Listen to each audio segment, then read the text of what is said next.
Is your gut trying to tell you something? Joe, Rx Healthy Habits. I want to go through and talk about your digestive system relative to gut health. And people sometimes think the digestive tract is just about, processing food, but it's a very complex system with a microbiome of good bacteria that's critical that you keep in the right balance of the good bacteria. And I've done some videos on this about how many actually bacteria in your intestinal tract, but there's over 500 different strains of good bacteria. So it's very important that we keep that balance. So I'm going to go through and I want to talk about some of the problems that can occur if your gut health gets out of whack. Just briefly touch on them. And I'm going to read this list because I haven't memorized it yet, but I know a lot of patients, number one, when their gut health is off, talk about the digestive issues, bloating, gas, diarrhea, abdominal pain, constipation, all signs of something's off. Now, the diarrhea symptoms usually occur when you've had antibiotic therapy, but the constipation, abdominal pain, all part of maybe something's really out of whack there and you need to take a look at it. Mood swings, believe it or not, gut health can affect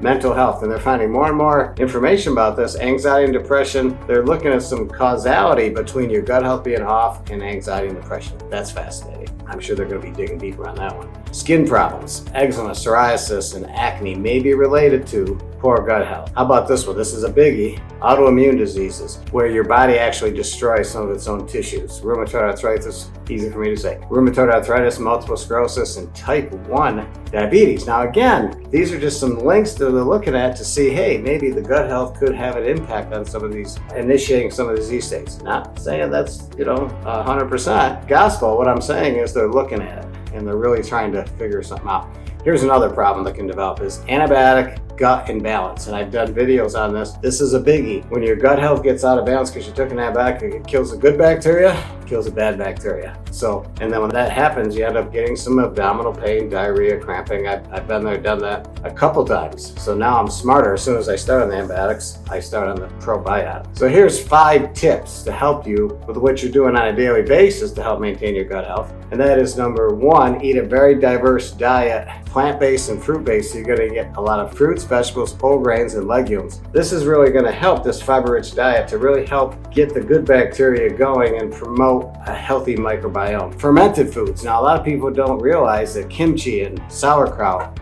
and some of these other things like yogurt are good because they have good bacteria cultures. So fermented foods, buttermilk. My wife's big on sourdough bread, and she makes delicious cake that she uses buttermilk with her starter, which is all fermented. So remember, sourdough is a fermented product. Stay hydrated. This is key. You got to make sure you get plenty of intake to help with the mucosal line of your intestinal tract, really help promote good digestion. Stress. They found a big impact on gut health, the high amounts of stress. The people that are highly stressful positions, really a big thing. So you got to look at some ways to reduce stress with breathing exercises, meditation, yoga. I know that I have to go out and exercise for me to help with my stress. But limit processed foods and artificial sweeteners.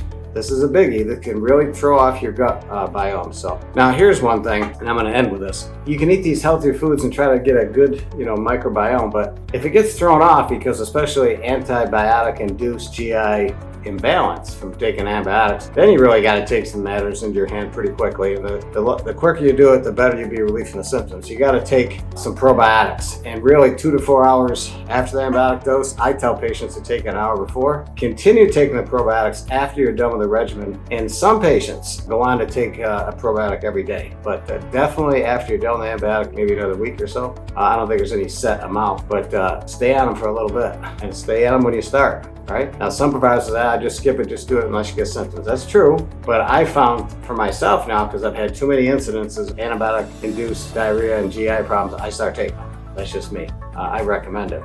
Increased intake of prebiotic foods. Now, prebiotic foods really help. They're kind of like a fertilizer. They help the good bacteria really get a good start. And those are going to be things, I'm going to read them now. Dandelion greens, chicory root, whole grains, garlic, asparagus, my favorite, kale, another one of my favorites, apples, flaxseed, and green bananas. These are prebiotics. You heard of probiotics. These are prebiotics. These are actually foods that help get things going and create like a good environment or a fertilizer for the bacteria to roll. Engage in physical activity. Here's another good activity. Another good thing to do that can really help your gut balance is to really engage in physical activity. Now that's really going to help increase the beneficial bacteria. And spend time outdoors with animals. Now this sounds kind of crazy, but environmental microbes can help boost gut diversity. Now, gardening, spending time in nature, I think it has something to do with how you're being exposed. Maybe it's breathing them in. I'm not sure, but I know that many people to spend time outdoors have a better gut flora. So it's kind of interesting. Now the last thing is the call to action. Here's what you want to do. If you want to really transform your gut health, I think you really need to do something where you implement 1 or 2 things in your diet each week that are maybe the fermented foods, whole vegetables, fruits, whole foods.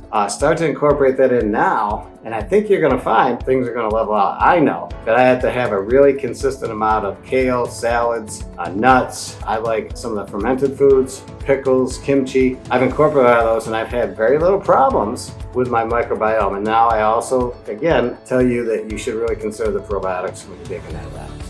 Hope that information helps. Always come to our website, RxHealthyHabits.com. We have a lot of great information in there. We have blogs, we have videos, because I'll tell you what, nothing's worse than when you're having a lot of symptoms with your gut for many reasons. So, until next video, God bless.